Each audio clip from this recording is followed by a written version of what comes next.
Hi, welcome to Fred Dinenage's Murder Casebook Reopened. I'm Hayley Rhodes. I'm here with Fred Dinenage. Nice to see you. It's good to be with you, talking about a very, very disturbed villain indeed. Straffen is the kind of person that would simply encounter a child and for no reason at all snuff that child's life out.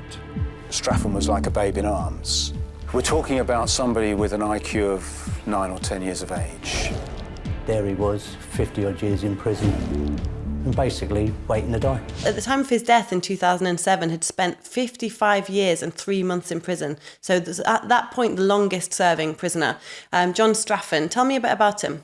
John Straffen was convicted of murdering 3 little girls. There was no sexual element to it. He just literally strangled each of those 3 little girls.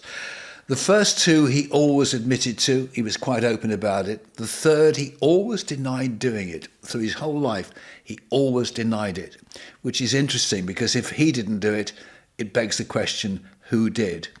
But the really interesting thing about Straffen is that despite these appalling crimes, which really against children makes him the lowest of the low, despite that, when he was sentenced to death, despite the crimes, there was an outcry, a public outcry.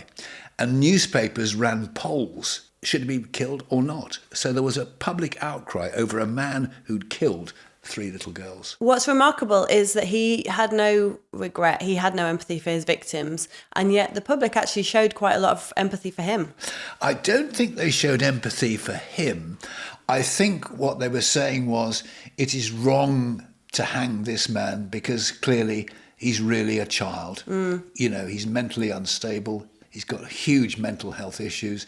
It is wrong to hang this man. I don't feel there was any sympathy for Straffen as such. How could there be? He'd killed certainly 2 and probably 3 little girls. So how could there be any sympathy or empathy for him? But I think the public just felt the whole principle was wrong, that you shouldn't hang this man who really didn't know what the hell he was doing. So, of course, this did come in the early 50s when there'd been these other high-profile executions which had caused huge public uproar. So, for example, Ruth Ellis, Derek Bentley. It was at a time when the spotlight really was on capital punishment and whether it was an appropriate outcome. Yeah, and of course, as a result of all that, capital punishment, rightly or wrongly, and you can argue the case for both sides, rightly or wrongly, capital punishment was abolished. Mm-hmm. Let's go right back to the beginning.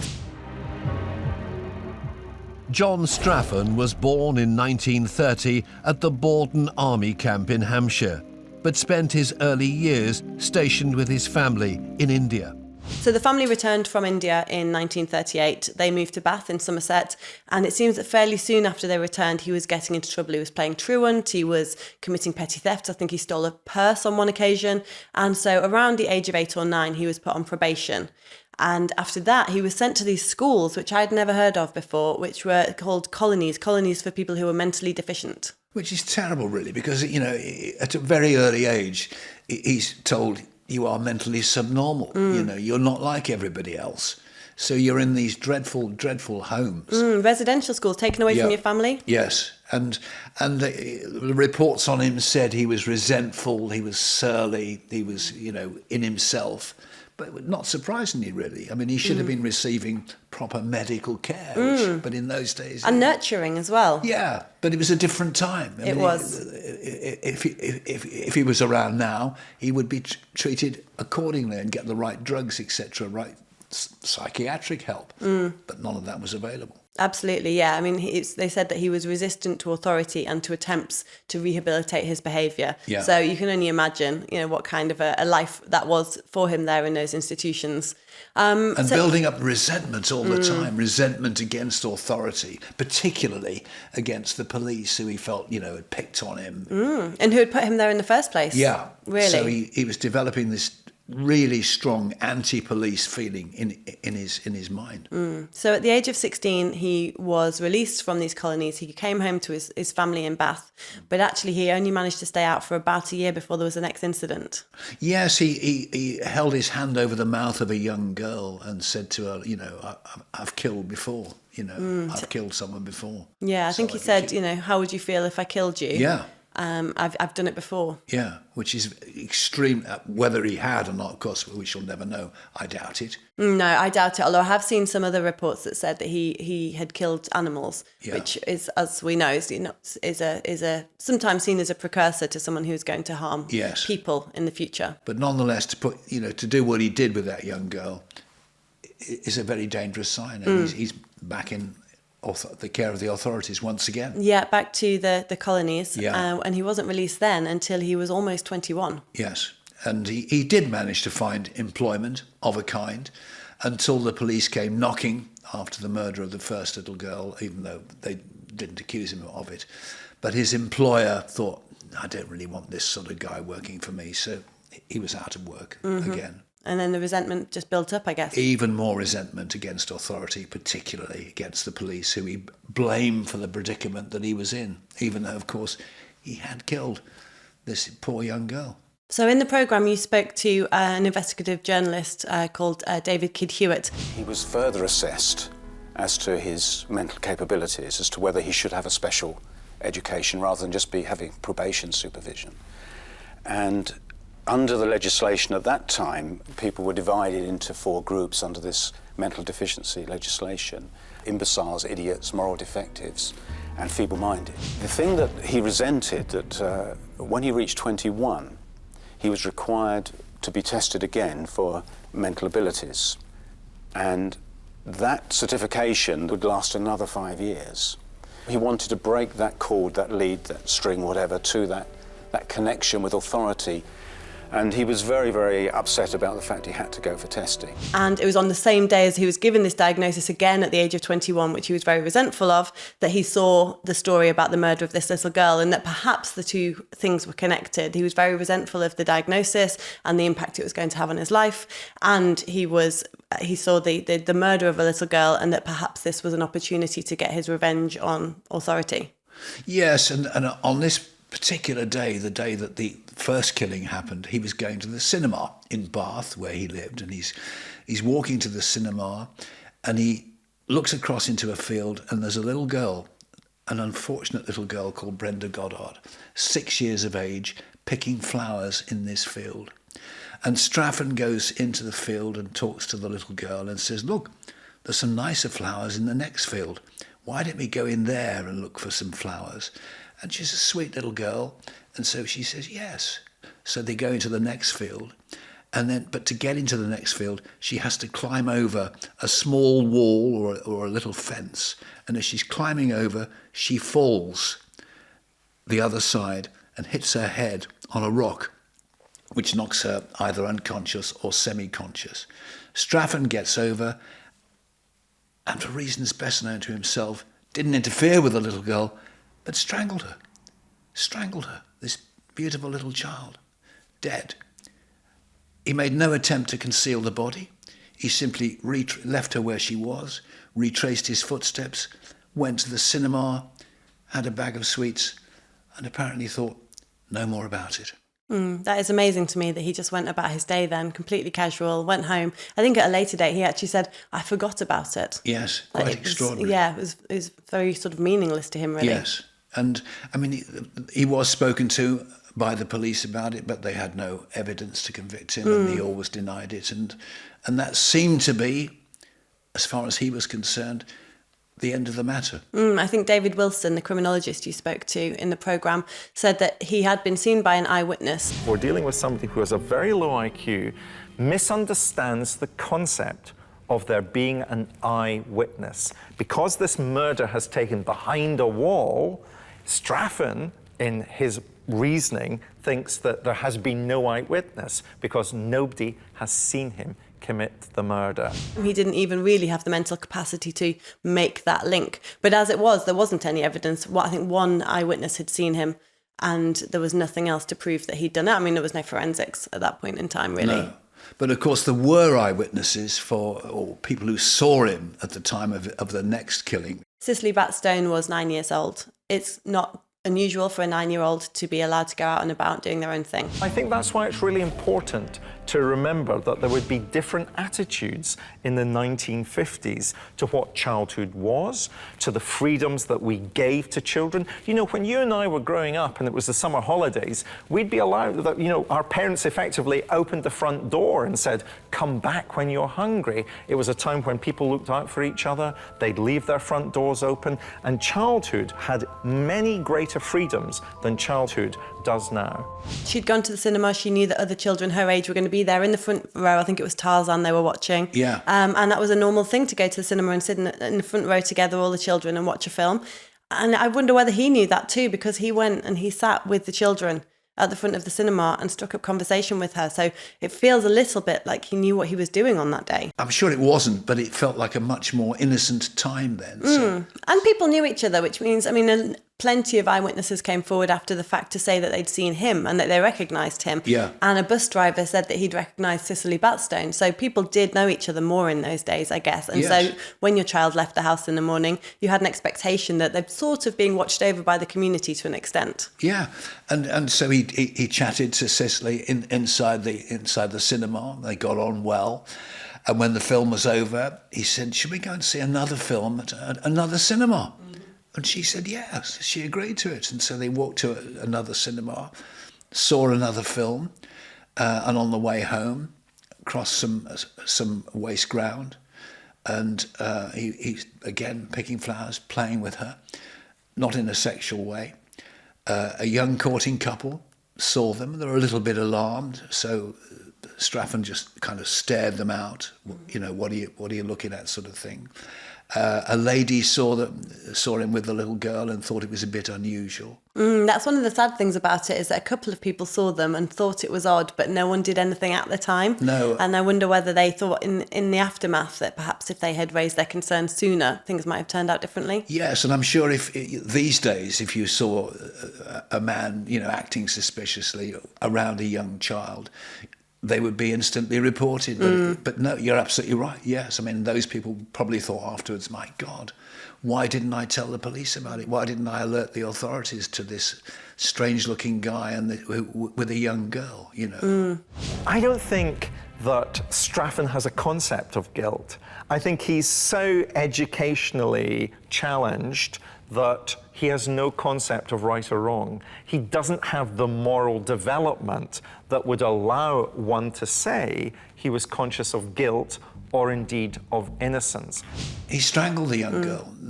Again, no sexual interference or anything like that. He just literally strangled her for reasons best known to himself, and left the body, made no attempt to conceal the body, just left it where it was. And she wasn't reported missing until quite late that night, because I think her mother thought that she was with another sister.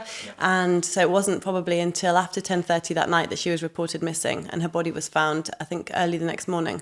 It was. And the police again came to question Straffen, and he admitted to it. Yeah, he was quite open about it. Not only that, but he also said, and I killed the other girl as well. There was no direct evidence to link him to Brenda at that time. It was only through the Cicely murder and his own admission to the police that he had killed the other little girl. And this is what makes me believe that perhaps he was getting into the feeling of strangling, because he was so interested in explaining to the police officer how he murdered Brenda, to the extent that he offered to demonstrate how he stood behind and strangled her from behind and how he did it. And the police allowed him to demonstrate on one of their officers. Yeah, he was quite open about it, you know. But then, again, we're talking about a guy here with severe mental issues and a very, very low IQ, you know. But nonetheless, an incredibly dangerous man. For the programme, you met Professor Andrew Silk, who is a criminologist, and he actually talked you through this idea of having a low IQ, or you know, he talked about what IQ actually means. IQ is a measure of intelligence, or at least that's what it's supposed to be. What does it tell you, though, about a person? It tells you something about a person's verbal skills and something about their spatial skills. So it is limited. It doesn't tell you everything about them. Someone can score very high in IQ but still struggle day to day, or someone could score very low in an IQ but actually be very successful. We know that part of your IQ comes from inheritance. It's genetics, it's built in, but a big chunk is down to environment. It's down to your family, it's down to your upbringing, it's down to the type of school that you went to. The guy had such severe mental health issues, didn't he? I mean, I think he probably genuinely believed everything he said, you know, and certainly when he appeared at Taunton Assizes, the judge took one look at him and spoke to him and realised he was, as he decided, unfit to plead. Unfit to plead, you know. Well, he had the mental age, they said, of a 9.5-year-old. Yeah. But what's interesting is that apart from having the reasoning of a 9.5-year-old, he also seemed to have far less empathy or understanding of kind of the sanctity of life than your average 9-year-old would, I think. So it really was an issue whereby it wasn't just his intellect that was impaired. He also didn't have ordinary levels of kind of emotional intelligence and empathy to understand the gravity of what he'd done. In simple terms, he was mad and very, very dangerous, to be quite honest. And the judge recognised that straight away, decided he was unfit to plead, and sent him to Broadmoor Hospital for the criminally insane at Crowthorne in Berkshire. So it's interesting that he was considered fit to plead the second time around when he was tried for Linda Bowyer's murder, and he hadn't been with the first 2 killings. So I wonder whether they're now reassessing what his mental capacities really are. Well, I mean, I think if the same thing happened now, and Straffen was in front of a judge now, the judge would realise that he is mentally unstable, but nonetheless, I'm sure he would be tried. He would be tried now. They wouldn't say he was unfit to plead. He'd be tried, he'd be found guilty, and then he would probably be sent to Broadmoor Hospital for the criminally insane or some similar sort of establishment, because the judge would probably realise he wasn't a suitable person to send to prison. So yeah, I think he would now. If it happened now, he would be tried. He would be found fit to plead, and then, when he was found guilty, then he would be sent to some sort of psychiatric hospital. I mean, I think an extraordinary proportion of people in prison do have learning disabilities. So actually, that isn't necessarily seen in the modern justice system as a barrier to being tried for a crime. No. But I mean, the guy's completely unstable. But nonetheless, he would be tried, I'm sure, were it to happen now.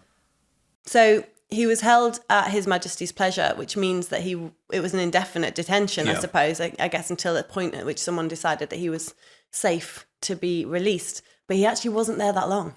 He wasn't, because within a few months, within 6 months in actual fact, he'd escaped from Broadmoor. I mean, it was very simple to escape, apparently, from Broadmoor at that time. I mean, these days, it's, I wouldn't say impossible to escape from Broadmoor, because it's not impossible anywhere, but it's very, very difficult to get out of Broadmoor once you're in. But he found it incredibly simple. I mean, he was on basic outside duties. He had taken from wherever locker or room they keep civilian clothes, his civilian clothes, put them on under his Broadmoor work clothes, gone to a particular part of Broadmoor where he was designated to clean, and made an excuse to go out and shake his duster. And I believe another patient came out and said, "Have you finished dusting yet?" And he said, "No, I'll be with you in a minute." As soon as that other patient had gone in, he was up on a small shed on the roof, about 8 foot off the ground, got him onto the 15-foot wall over the top, Broadmoor clothes off and away across the fields. And he was, to all intents and purposes, a free man. It was extraordinary, because even when it was discovered he'd gone, there was no siren, no alarm sounded, which is amazing, because these days, every Monday, the alarm at Broadmoor is tested, and it's an eerie sound. It's a strong sound. So, and of course, if anyone does get out of Broadmoor, and very, very few do, and very, very few have, but anyone that does get out now, of course, that alarm goes off immediately. And that alarm is a direct result of his escape, I think. Directly, because of his escape, yeah. There was such an outcry at the time. This man had been able to get out so easily, and no one in the local area knew anything about it. Well, there was no way of broadcasting to a large number of people No. that kind of information. They might have, when they realised, they might have made a call to the local police station, but there was no way of telling everybody in the area, I suppose. What's remarkable to me, and I think, again, we have to see it from a 1950s perspective, is what happened next. On the run would be an inappropriate term. He seemed to just stroll along in the sunshine, calling in at a couple of houses en route for cups of tea. And in fact, the first house he went into, he had an extraordinary conversation with the woman who said, what's it like living near Broadmoor? Do people escape from Broadmoor? And in other words, really opening himself up to her. He's having this conversation with her, and she never put two and two together and rang the police and said, look, I've had a really strange guy in my house. Yeah. I've given him a cup of tea or a glass of water or a biscuit or whatever. And we've been talking about escaping from Broadmoor, and he looks a bit strange to me. He talks a bit strange. He acts a bit strange. No, none of that at all. So he's wandering away in a sort of general direction of Wokingham, when he thought apparently he might get a bus or a train somewhere. But he had no money. No. So he's just wandering along, because don't forget, this is a guy with the mental age of a child. Maybe a 10-year-old, you know. So he's a kid, really. He's a kid in a man's body, as Bobby Cummins, ex-offender Bobby Cummins, said. What you're dealing with, Fred, it's like a child in a man's body. So if you didn't agree with him, you were the enemy. He carried himself as a child did. Yeah. He expressed himself as a child did. Yes. So he's walking along towards a place called Farley Hill, and that's where he saw, unfortunately for her, another young lady. She's only 5 years of age, called Linda Bowyer. And she, sadly for him, is going to be his next victim. So she's out playing on her bike, and much later that night, her parents or her guardians report her missing. It's quite late on that they report her missing. By this point, John Straffen, he's asked a woman for a lift to a bus stop. She's given him a lift to a bus stop. And after that, she's alerted the authorities, because she finally was someone who recognised that he was a little unusual. Yeah. And within 4.5 hours, in actual fact, he was only free for 4.5 hours. But in that time, he allegedly killed that little girl.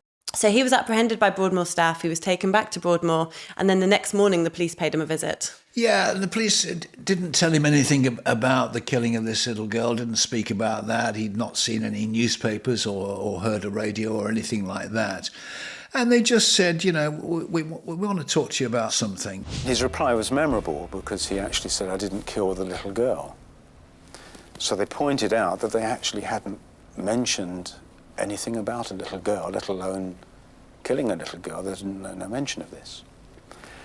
And this evoked the response, I know what you policemen are like. He just anticipated that they'd come to ask him. He tried to sort of bluff his way through, I think.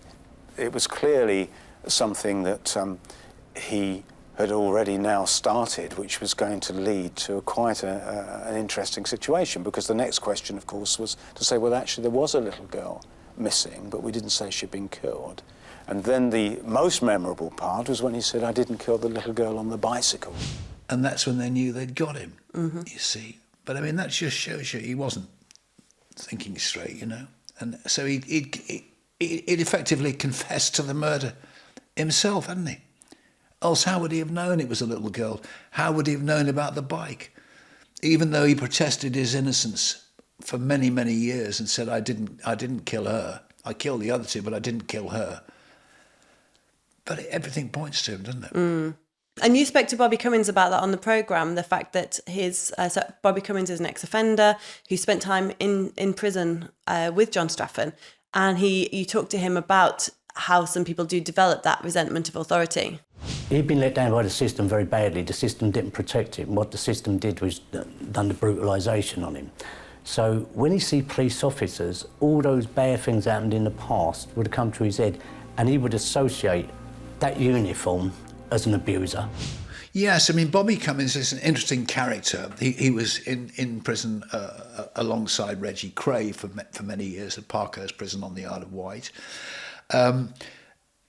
Really changed his whole life around and formed a charity called Unlock, which helped prisoners coming out of prison who obviously struggle the moment they get their freedom, a lot of them. And Bobby spoke about about life inside, and he spoke about Straffen because he served time at the same time as Straffen. And I asked him what Straffen was like. You saw Straffen in prison. What was he like? What? Well, it was a sad, pathetic little figure. You would see this wandering little man, and also, as I say, childlike, behaviour. He'd be doing his little bit of sweeping up or whatever he's doing. In prison, you get three types of people. You get the sad, the mad, and the bad. Okay, the bad, we deal with them. The sad, well, that's what they are. They're sad people, and you can think, the nightmare you're living with, we can't add to that. And then you get the insane ones, the mad. He was definitely one of the sad. Ordinarily, in prison, anyone who attacks children, in particular, is a marked man and will be got. But Bobby said, in the case of Straffen, they would look at him and realise he was really a child in a man's body. In the prison system, there is a sort of hierarchy, isn't it? And child killers are very low down on the list. What about stranglers? It's not so much as stranglers or whether you've done it with an axe. The thing is children. Sex offenders are, in that world, the lowest of low. You can't get no lower than that. With Straffen, he wasn't a molester. Really, if it had been anyone, they would have took him out. But because he was a child himself in a man's body, and it was quite a big debate, should we take him down or not? And someone said a very potent thing. They said, he's got the mental age of a child, a 10-year-old. If we'd done him, we're no different to what he's done, because we'd be doing a child. So he was allowed to live his life unbothered by other prisoners. So when he was arrested then on suspicion of Linda Bowyer's murder, it did go to trial and he was found fit to plead. He was found fit to plead, and he was actually charged with the murder of Linda Bowyer. But at that time, you could also go back to previous crimes, and so the two previous murders also came up as well. But he was, in fact, charged with the murder of Linda Bowyer. Oh, and so at that time, you weren't allowed to introduce previous convictions. Correct. But because he hadn't been convicted of the two little girls, they were allowed to introduce it as similar fact evidence to prove a pattern of behaviour. Yes, which caused outrage, really, because previously he'd been found unfit to plead. Now suddenly he's found fit to plead, and he's sentenced to death. He's going to hang. And this caused absolute outrage at the time, and in the newspapers, this man with the mentality of the mental age of a child, should he be hanged? That causes a further uproar, because of course then the public say, well, wait a minute, you can't hang this man because he's mentally insane. And some of the newspapers actually ran polls with their readers, asking, should he be hanged? Shouldn't he be hanged? It was quite extraordinary. And the majority of people seemed to come out on Straffen's side in this and said, no, he shouldn't be hanged. It's interesting because the public, obviously, the abhorrence amongst the public for child murders has always been high and always will be high. Yeah. But actually, it seemed that they could separate the two things. They could separate how awful it is to murder innocent children with the moral the moral problem of hanging somebody who doesn't necessarily have the mental capacity to understand their actions. Yeah. And they were able to separate the two things and actually protest. And it actually went to the Home Secretary, which I think was David Maxwell Fyfe. It did, and he overturned the death penalty and said, no, he will be sent to prison. And that's what happened to Straffen. He escaped the hangman's noose, but didn't go back to Broadmoor. He'd been found guilty of the murders and was sent to prison. And that's where he served out the rest of his life. Now, the interesting thing, he spent the next 55 years in prison, but he always maintained his innocence with regard to Linda Bowyer's murder. And he did actually appeal his conviction in 2002, still denying that he had killed Linda Bowyer. For the whole of the 55 years he's been in prison, he maintained he did not kill Linda Bowyer. And that's quite a strong mental discipline. And for me, that's the strongest bit of evidence, although it's not evidence, to actually always be indignant about that murder. It just seemed odd if he did, in fact, do it. Why would he constantly maintain he didn't do it? And she was missing for a long, long time before it was reported that she had gone missing. So what actually happened to her no one will ever know. But it's strange, isn't it, that Straffen was quite willing to admit to the first 2 murders, but maintained all through his life, the rest of his life, that he didn't commit the murder of Linda Bowyer. Now, why would he have done that? I mean, it would have to be a hell of a coincidence for her to have been killed in the same fashion as the 2 previous victims during the 4 and a bit hours that he was out. But from what I've seen and read, there was actually a lot of discrepancies, a lot of things that didn't stand up. And actually, if he had been tried purely on the facts of Linda Bowyer's death alone, without the similar fact evidence being introduced, he probably wouldn't be convicted, because there wasn't actually a great deal beyond very circumstantial evidence of him being seen in that area at that time, and his statements to the police about the little girl on the bike.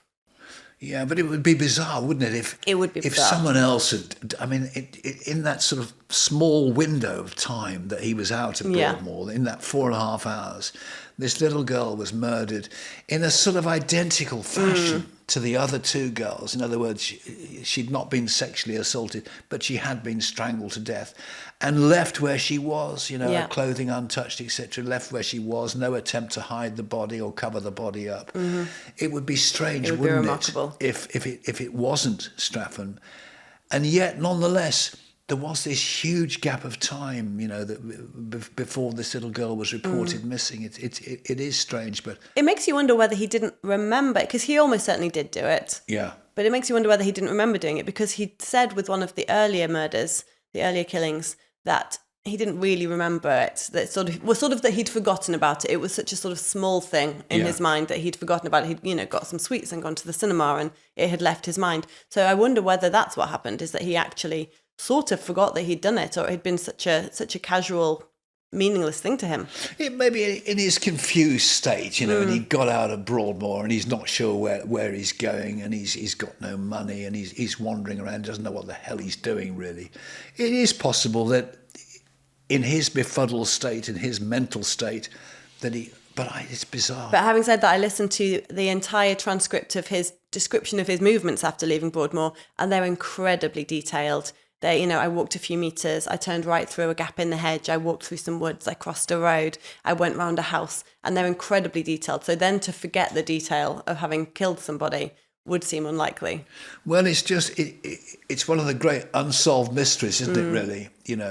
Why he would admit so openly to the first 2 murders, but so strongly deny that he'd killed Linda Bowyer, the 3rd girl. Why there was such a long time frame between her disappearing and the police being alerted, the authorities being alerted to the fact she had gone missing. Why did it take so long? We'll never know, will we?